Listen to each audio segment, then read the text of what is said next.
जय हिंद मित्रम। So friends, आज की इस वीडियो में हम बात करेंगे रेगुलेटिंग एक्ट 1773 के बारे में। इससे पहले आपने अगर वीडियो को नहीं देखा है तो ज़रूर देखिएगा। हमारे चैनल पर आपको आधुनिक भारत से जितने भी टॉपिक है वो सारे टॉपिक मिल जाएंगे एंड सारे इसी से रिलेटेड पूरे क्वेश्चंस भी आपको प्रोवाइड कराए जा रहे हैं, इसलिए वीडियो में लास्ट तक बने रहिएगा। और अगर हिस्ट्री की क्लास आप कर रहे हैं या करना चाहते हैं तो त्रिशांत एकेडमी हिस्ट्री को चैनल को सब्सक्राइब करके वीडियो को लाइक करके शेयर करना बिल्कुल मत भूलिएगा। शेयर ज़रूर करिएगा जिससे कि और भी स्टूडेंट की हेल्प हो सके। तो चलिए देखते हैं रेगुलेटिंग एक्ट के बारे में। देखिए, अगर हम बात करते हैं यहाँ पर रेगुलेटिंग एक्ट के बारे में, तो ब्रिटिश ईस्ट इंडिया कंपनी और प्लासी तथा बक्सर युद्ध जीतने के बाद जो कंपनी पहले एक व्यापारिक संस्था थी, बाद में वही कंपनी व्यापारिक संस्था न रहकर एक राजनैतिक संस्था हो गई और इसका फ़ायदा मात्र ईस्ट इंडिया कंपनी को ही नहीं बल्कि ब्रिटिश गवर्नर को भी हो रहा था। हम यहाँ पर बात कर रहे हैं दोस्तों रेगुलेटिंग एक्ट के बारे में।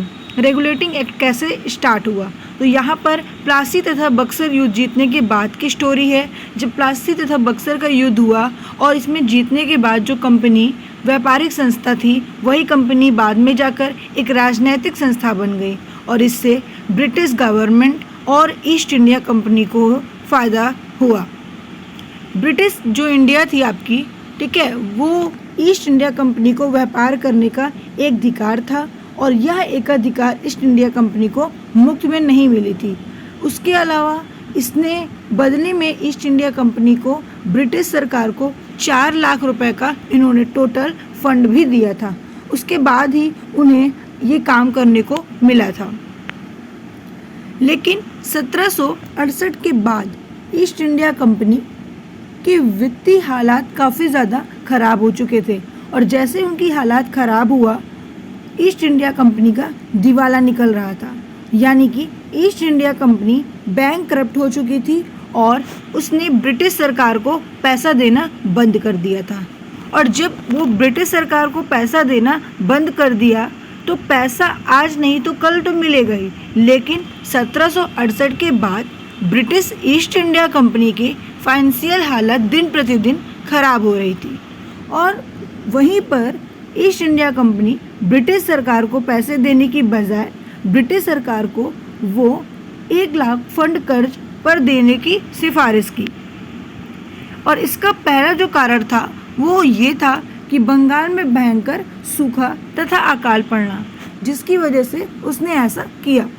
और उस समय बंगाल में बहुत ज़्यादा बारिश हुई थी और ईस्ट इंडिया कंपनी ने बंगाल की जनता पर भारी भरकम टैक्स भी थोप दिया था।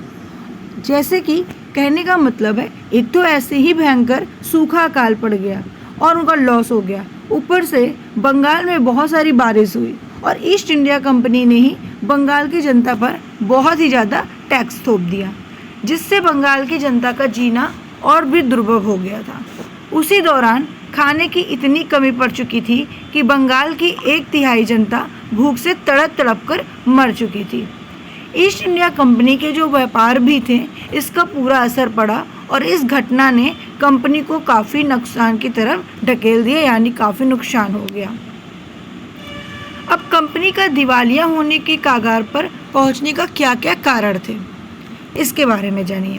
British government east India company को डूबने नहीं देना चाहती थी, इसीलिए ब्रिटिश गवर्नमेंट ने ईस्ट इंडिया कंपनी को वापस से पुनर्जीवित करने का रिवाइव करने का फैसला लिया था और इसके लिए उन्होंने पहली बार एक अधिनियम का सहारा भी लिया था। जो अधिनियम का उन्होंने सहारा लिया था वो उनका मुख्य उद्देश्य था कि ब्रिटिश गवर्नमेंट के कार्यों पर नियंत्रण तथा नज़र रखा जाए। इस रेगुलेटिंग एक्ट के कारण ही ब्रिटिश गवर्नमेंट को ब्रिटिश कंपनी पर नियंत्रण रखने का एक सुनहरा अवसर मिल गया था। उसी पश्चात 1779 में बंगाल में, बात समझ में आ गई, ठीक है। और जो दूसरा कारण था वो दूसरा कारण क्या था कि पहला मैसूर युद्ध ईस्ट इंडिया कंपनी तथा हैदर अली के बीच में जब हुआ था, यानी कि पहला युद्ध तो अंग्रेजों में जो हुआ, लेकिन जो दूसरा युद्ध हुआ था मैसूर युद्ध ईस्ट इंडिया कंपनी और हैदर अली के बीच में, कब हुआ? 1767 से 1769 तक चला। अंत में इस युद्ध का कोई निष्कर्ष नहीं निकला। 3 साल तक चला और इस लड़ाई की वजह से ईस्ट इंडिया कंपनी को इस युद्ध पर बहुत धन भी खर्चा करना पड़ा। ब्रिटिश ईस्ट इंडिया कंपनी के आय पर इसका बहुत ही बुरा असर पड़ने लगा। अब तीसरा कारण क्या है ये जानो। रेगुलेटिंग एक्ट 1773 की विशेषताएं। तीसरा कारण जो था भ्रष्टाचार। ईस्ट इंडिया कंपनी के अंग्रेज कर्मचारी खूब भ्रष्टाचार कर रहे थे और ब्रिटिश ईस्ट इंडिया कंपनी के भी उच्च अधिकारी काफ़ी माला माल हो गए थे। असीमित रिश्वत एवं भ्रष्टाचार से कंपनी एकदम कंगाल के कगार पर आ चुकी थी। इस तरीके से बहुत सारे उसका लॉस होता गया। भारत में ईस्ट इंडिया कंपनी के कार्यों को नियमित और नियंत्रित करने की दिशा में ब्रिटिश सरकार द्वारा उठाया गया पहला कदम था कि कंपनी के शासन पर संसदीय नियंत्रण स्थापित किया गया और इसके द्वारा कंपनी प्रशासनिक और राजनीतिक कार्य की मान्यता मिल गई। ब्रिटिश ईस्ट इंडिया कंपनी के 3 प्रेसिडेंसी थे। ठीक है, 3 प्रेसिडेंसी थे। पहला मद्रास प्रेसिडेंसी, बंगाल प्रेसिडेंसी और बॉम्बे प्रेसिडेंसी।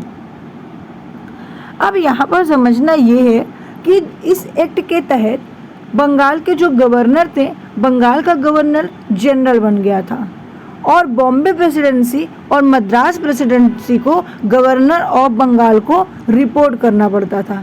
यानी कि जब इस तरीके से कंगाल हो चुके थे सब तरीके से, तो वहाँ पर जो बंगाल के गवर्नर थे वो बंगाल का गवर्नर जनरल बना दिया और बॉम्बे प्रेसिडेंसी और मद्रास प्रेसिडेंसी को गवर्नर जनरल ऑफ बंगाल को रिपोर्ट करना पड़ता था। ठीक है, अब हम यहाँ पर बात करते हैं आगे की स्टोरी। तो इस दौरान इस एक्ट कानून के द्वारा कंपनी के संचालकों की संख्या टोटल 24 निश्चित हो गई थी और यह व्यवस्था ही 1/4 संचालक प्रति वर्ष अवकाश ग्रहण करेगी और उनके स्थान पर नए सदस्य को निश्चित होंगे। बंगाल के लिए गवर्नर जनरल की जो व्यवस्था की गई थी उसके कार्यों में सहायता करने के लिए 4 सदस्य सीमित थे और 4 सदस्यों की समिति का निर्माण किया गया। बंगाल के जो पहले गवर्नर लॉर्ड वॉरेन हेस्टिंग्स थे। बम्बई तथा मद्रास के जो गवर्नर थे वो गवर्नर जनरल के अधीन पर कर दिए गए थे। उनके लिए देशी राज्यों से संधि तथा युद्ध करने के मामले में गवर्नर जनरल तथा उसकी समिति की पूर्व स्वीकृति लेना आवश्यक पड़ेगा। यानी कि अगर जो बम्बई और मद्रास गवर्नर जनरल थे, गवर्नर जनरल के अधीन पर इन्होंने दे दिया था और उन्होंने ये कह दिया था कि युद्ध करने के मामले में और गवर्नर जनरल से आपको अनुमति लेनी पड़ेगी। 1774 की जब बात यहाँ पर आई, 1774 में कलकत्ता में एक सुप्रीम कोर्ट की स्थापना की गई और इस तरीके से ब्रिटिश भारत में सबसे ऊंचा न्यायालय था। इसका निर्णय के विरुद्ध अपील इंग्लैंड में होती थी। सर एलिजा इम्पे में इस न्यायालय के पहले मुख्य न्यायाधीश थे। नाम आपको याद रखना है। कंपनी के कर्मचारियों को भेंट उपहार लेने का निषेध कर दिया गया था। कर्मचारी के वेतन बढ़ा दिए गए थे। साथ ही कंपनी को भारत में इसके राजस्व, नागरिक और सैन्य मामलों की जानकारी ब्रिटिश सरकार को देना आवश्यक होने लगा था। यानी कि जो भी जानकारी होगी वो ब्रिटिश सरकार को देना पड़ेगा आपको। अब क्या क्या उसके दोष थे, यानी रेगुलेटिंग एक्ट के क्या क्या दोष थे।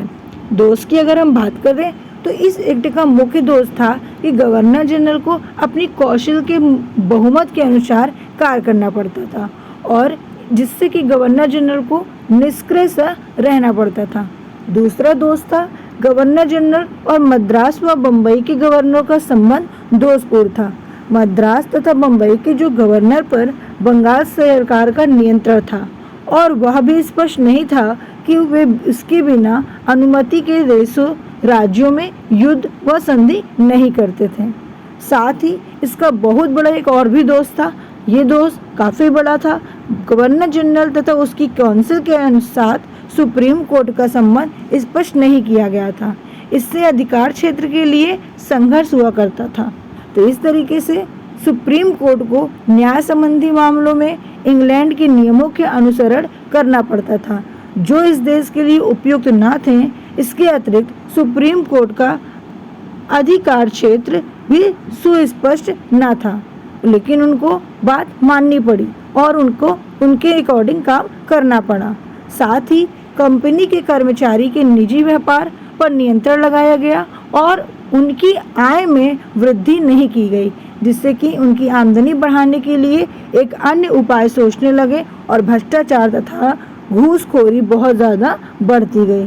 तो दोस्तों, इस तरीके से रेगुलेटिंग एक्ट की स्टोरी थी जो मैंने आपको बताया। अब यहाँ पर सोचने वाली बात यह है कि रेगुलेटिंग एक्ट से क्वेश्चन आपके कैसे पूछे जाते हैं। तो इस तरीके से बहुत सारे युद्ध हैं, यानी कि regulating act, east India act और उसके अलावा चार्टर एक्ट। लेकिन दोस्तों, हम यहाँ पर बात करेंगे नेक्स्ट वीडियो पर रेगुलेटिंग एक्ट से संबंधित क्वेश्चन के बारे में। फिर हम आगे बात करेंगे ईस्ट इंडिया के बारे में। ठीक है, तो दोस्तों बने रहिए हमारे साथ वीडियो के अंत तक। और आपने भी चैनल को सब्सक्राइब नहीं किया तो जल्दी से चैनल को सब्सक्राइब करके वीडियो को लाइक करके शेयर करिए।